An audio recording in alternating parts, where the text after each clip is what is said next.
darkness go by my side. Many a young maid lost her mamas to my trail. Many a soldier shed his lifeblood on my blade. The bastards hunt me in the spring of 25, but I am still alive.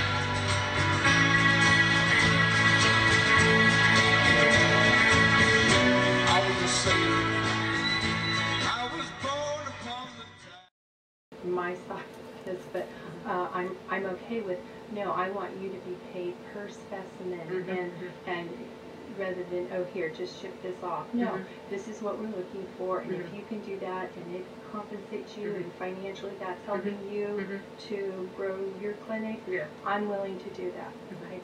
Yeah, and so if we alter our process and we are able to obtain intact fetal cadavers, then we can make it part of the budget that any dissections are this, and splitting the specimens into different shipments is this. I mean, it's all just a matter of line items. And so what are they requesting just liver or liver thymus? Liver thymus longa? Everything. CNS, brain, kidney, thymus, liver, spleen, femur, bone marrow, hematopoietic stem cells from 14 to 22 weeks of gestation. They're going to engraft all of those or just the hematopoietic?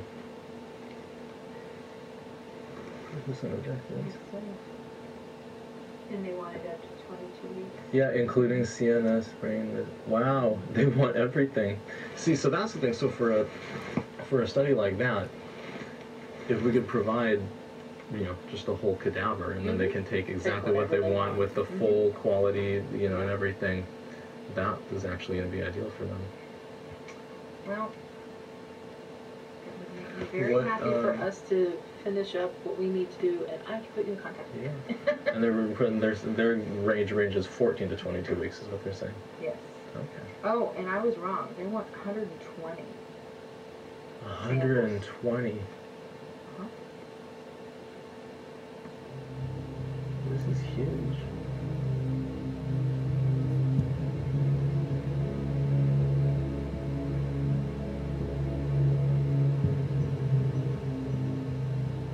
Are there any fresh specimens from today that we can still look at, or?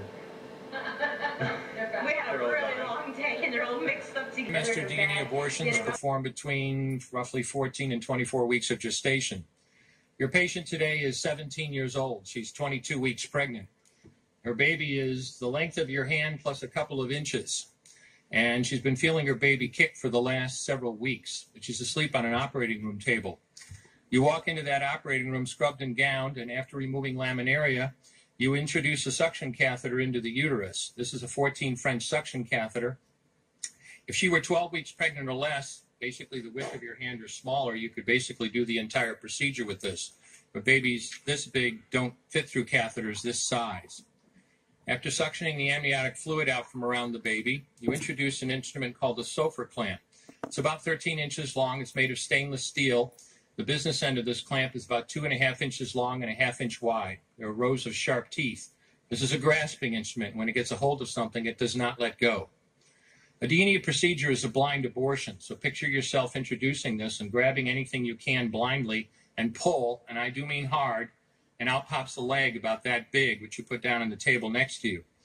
Reach in again, pull out an arm about the same length, which you put down on the table next to you. And use this instrument again and again to tear out the spine, the intestines, the heart, and lungs. Jesus Christ. Head on the baby that size is about the size of a large plum. Can't see it, but you've pretty good idea you got it if you've got your instrument around something and your fingers are spread about as far as they go. You know you did it right if you crush down on the instrument and white material runs out of the cervix. That was the baby's brains. Then you could pull out skull pieces. And you have a day like I had a lot of times. Sometimes the little face comes back and stares back at you. Congratulations, you just successfully performed a second trimester DNA abortion.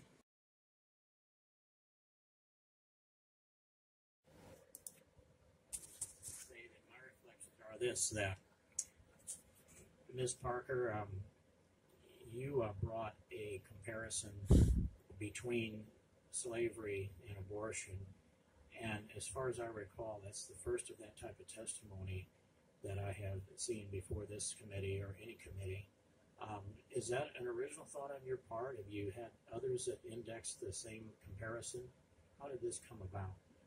Others have looked at it as well, and in fact, when you put the Dred Scott decision next to the Roe v. Wade decision, they read almost verbatim. I'd like to also address something that was brought up earlier, if I may, when it comes to mixing the abortion issue with the challenges that we face in many of our hard-hit communities. I feel it disingenuous that the issues of Medicaid would come up and other opportunities for us to readdress what has happened and broken down in our most distressed zip codes, the way that Planned Parenthood specifically targets these particular zip codes with abortion. Abortion is the leading cause of death in the Black community today. Since Roe v. Wade was legalized, 20 million humans have been killed inside of the womb of Black women. And then on Halloween, Planned Parenthood tweets out that the Black women are safest if they abort their child rather than bring it to term. To the gentleman from Texas who brought up Margaret Sanger, the founder of Planned Parenthood, I think that it is important that we put in record that the needs of those that are most vulnerable in society cannot be addressed with abortion. Abortion feeds a narrative that women are victims, that they have no control over their sexual impulses. And as a result of this narrative being forced down into our hardest hit communities, we are seeing now recklessness in sexual activity, and marriage has collapsed. In the 50s, 70% of Black adults were married. Today, that number is 30%. This is causing a lot more social pathologies that have to be addressed through different types of legislation, not the Heartbeat Bill. The Heartbeat Bill is to protect the innocent. Chair, recognize the gentleman from Tennessee. Thank you. Firstly, we're in filler time, waiting for somebody to come testify. I would ask that we allow Ms. Jayapal to do filler as well as the chair. And I'd also like to say that I'm not disingenuous about anything I say about Medicaid or Medicare or LIHEAP or SNAP programs. And to suggest I'm disingenuous shows your ignorance or your absolute inability to deal with Congress people the way they should. I believe in those issues, and I think they're proper. And to say I'm disingenuous is just wrong, and I expect an apology. I would ask for an apology from the gentleman from Tennessee calling our witness ignorant when it seems to me she has a whole lot more knowledge and wisdom. She's ignorant about me. Everybody is. You're both out of order. A fine admission on your part. Given the lack of civility before this committee, this concludes today's hearing. Thanks to all of our witnesses for attending. Without objection, all members will have final legislative means submitted additional. My country, the United States of America, founded specifically to be a land where God is honored, is slipping into full-tilt Satanism. There is no other word to describe the Democrat Party of today. New York Governor Cuomo, standing next to the most evil woman in America, Hillary Clinton, smiled for the cameras as Cuomo signed the despicable law legalizing the brutal killing of children throughout the pregnancy, right up to the day of their birth via partial birth abortion. Listen up, America. Stabbing a healthy, living child to death as it comes out of the womb is full-blown first-degree murder, and no piece of paper signed by a governor will change that. And what makes this especially vile is that there's a 2-year waiting list for couples who want to adopt a child. Instead of giving that healthy child to a loving family, they sneer and plunge that blade into the child, spitting in the face of God and all that is decent.